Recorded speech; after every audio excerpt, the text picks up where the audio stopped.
A huge cabinet shuffle, a separation announcement, polls showing the Conservatives maintaining a lead over the Trudeau Liberals, and a Barbie movie. Plenty to talk about in federal politics and beyond. Brian Lilley, columnist at Toronto Sun, joins us now to break it all down. Brian, welcome back to Bridge City News. Great to have you on today. Thanks for having me. Absolutely. Okay, so let's begin with an Alberta topic here. So Premier Danielle Smith was criticized more than a month ago for saying that Alberta won't be following British Columbia's lead on drug policy, specifically safe supply. So you've been digging a bit deeper into the overdose death rates in Canada, and your conclusion is that Premier Smith made the right call. So why do you think that?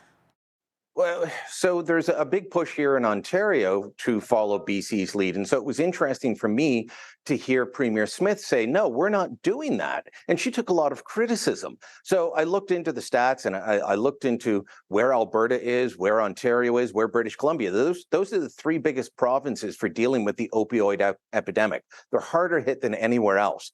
And Ontario is at about a third of British Columbia's level, but Alberta's been following BC's lead more closely. BC has been at the forefront of changing drug policy in this country for well over a decade, probably more than 2 decades now. And they've gone down the route of safe injection sites, of safe supply, of decriminalizing hard drugs, a very liberalized approach. And yet their overdose death rate continues to skyrocket. It's gone from 7.2 deaths per 100,000 of population in 2013 to they're on track right now for over 45 deaths per 100,000 of population. That's a massive increase. It's only gone down 1 year in the last decade, in 2019. Ontario's has, by not following BC's lead, has gone up, just like most places have, but not at the same level.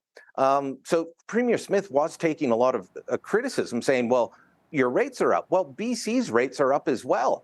And they've decriminalized drugs. They've done safe supply. They've done all the things that Premier Smith says she doesn't want to do. What they haven't done is what Danielle Smith says the focus is going to be for the Alberta government now, and that is treatment.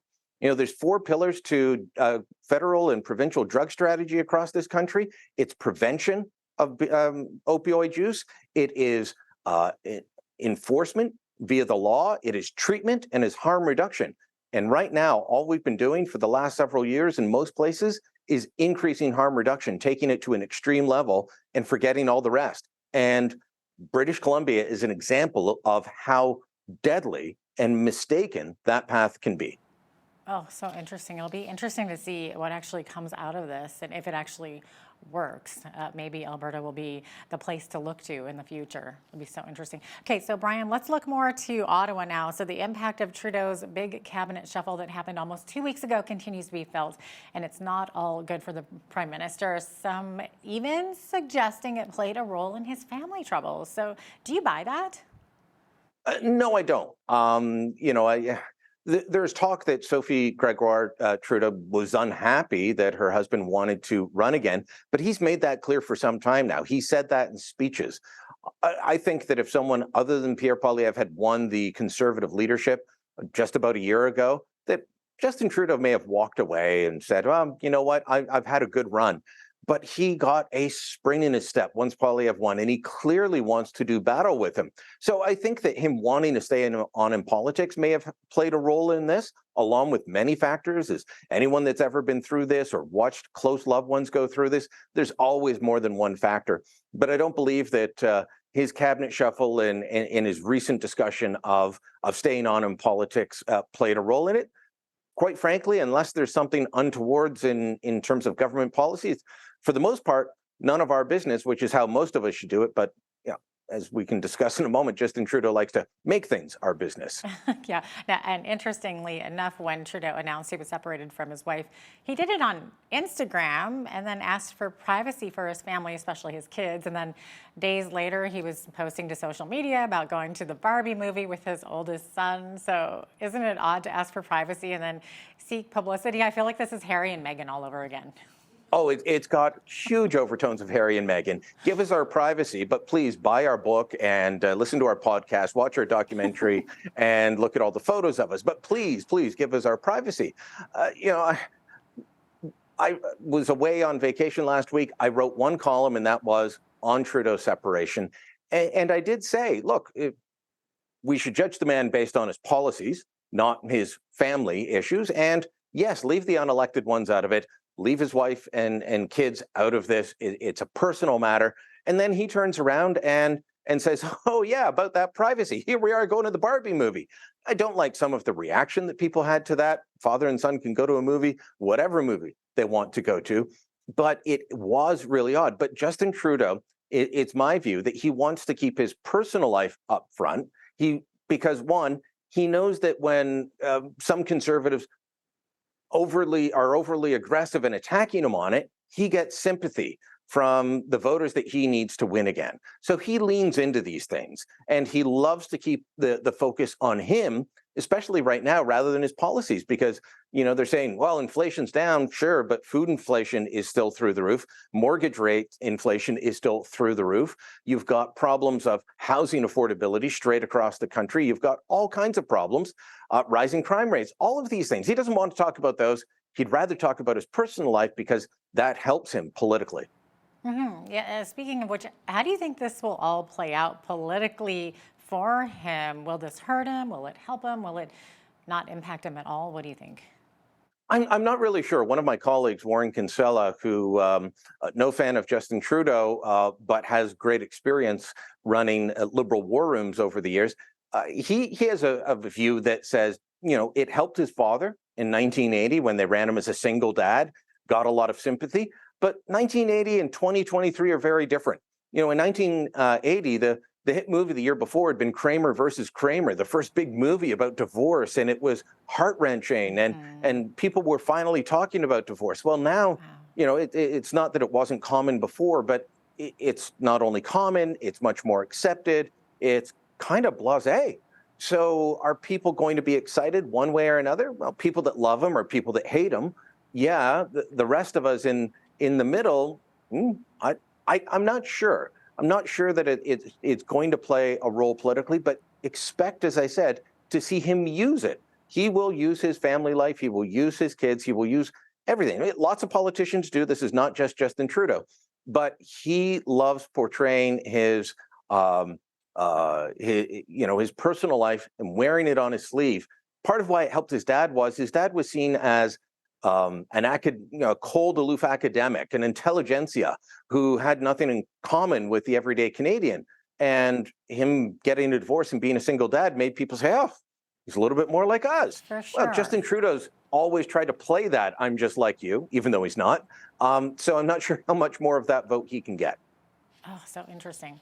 Okay, and then of course, amid all of this, several polls show an 8 to 10 point lead for Pierre Poilievre and the Conservatives over the Trudeau's Liberals. So will this hold, and do you think that these polling numbers indicate why there was that big of a cabinet shuffle?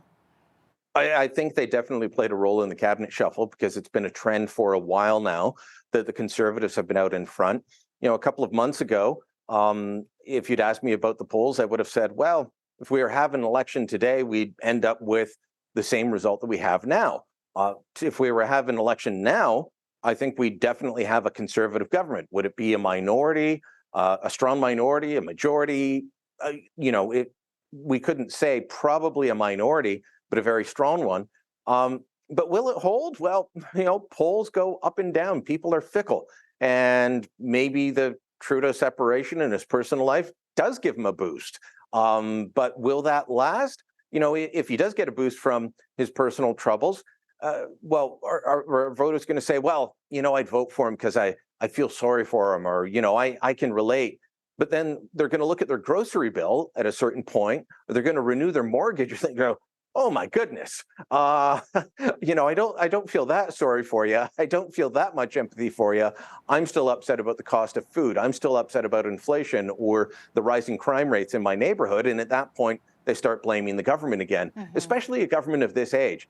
It's coming up on 8 years this fall that he's been in power. Yeah. At that point, the Americans didn't put in their term limits of 8 years because of this. But after 8 years, you start getting sick of seeing the same person over and over again. And it happens to every politician eventually. People are like, you know what? It's time for a change.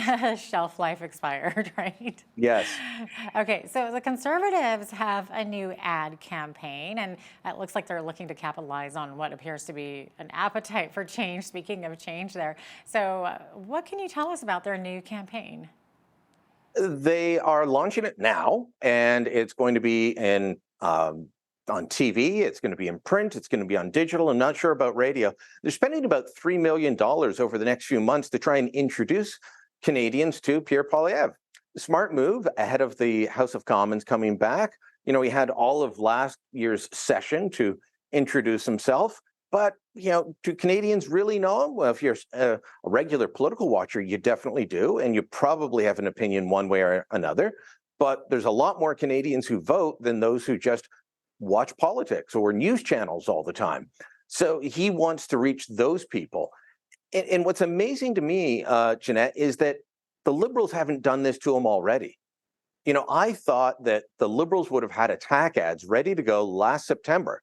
I mean, I know that if I was running the Liberal re-election campaign, I would have had attack ads on Pierre Poilievre, and I would have been airing them. I think he got elected September 10th. I would have been airing them the next day, saying, this guy is no good. This guy has said this. He's done that.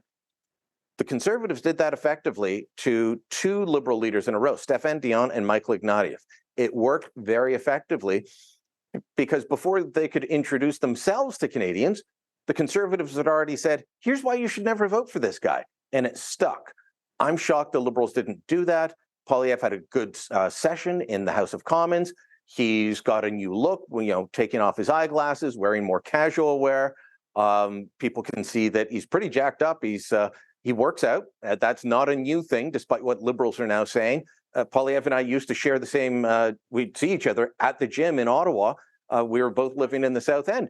The guy's been in shape for a long time. Now you're seeing it. And expect that to be part of the ad campaign to try and make him seem like an everyday Canadian. That's so funny.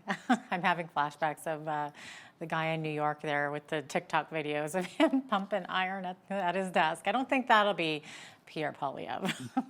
No. Okay, and then Brian, one of the people who got a big promotion in the shuffle is already seemingly causing problems for himself. So Trudeau's new justice ministers who we're talking about, he's saying that it's more of a perception of crime that's up rather than the reality of crime actually being up. So what's going on here, Brian? Reef Ferrani, he's a Toronto MP, promoted from being a parliamentary secretary to being one of the most important ministers in the cabinet, the justice minister and attorney general. And he got the promotion, and then just days later, Stats Canada comes out with, might have been the same day, they came out with the crime severity index. This is an official government report, comes out every year, tells you is crime more severe, less severe? And it does go up and down depending on the year, and there's been different trends. They also have a violent crime severity index. That was released at the same time. Here's the bad news for Minister Ferrani. Crime was up in both of them, and not by insignificant amounts. And he also is a Toronto MP. He represents a West End Toronto riding, Parkdale High Park. The south end of his riding is riddled with crime. You know, he's got the north and more western part of his riding is very affluent, very high end, but the south end of his riding is lower income. There's a lot of crime. It's problematic. And guess what? The Toronto Police Service has one of the best data portals in the country on crime. And they're showing that other than homicide, every other crime measure that they look for is up by significant amounts. Overall, crime's up 20% in Ferrani's own city, including sexual assaults being up, including assault, robbery, break and enter, auto theft, carjackings, all of it's up except for homicides. And he's saying, well, you know, empirically that doesn't hold. You know, he said something to that effect to Reuters. Right. No, it very much does hold. It's not in your head. It's going up. And it's a problem if the justice minister can't look at clear statistics and read them. He's a lawyer. He should know better. Toronto Sun columnist Brian Lilley, thanks for joining us once again today from Toronto. Thanks for having me.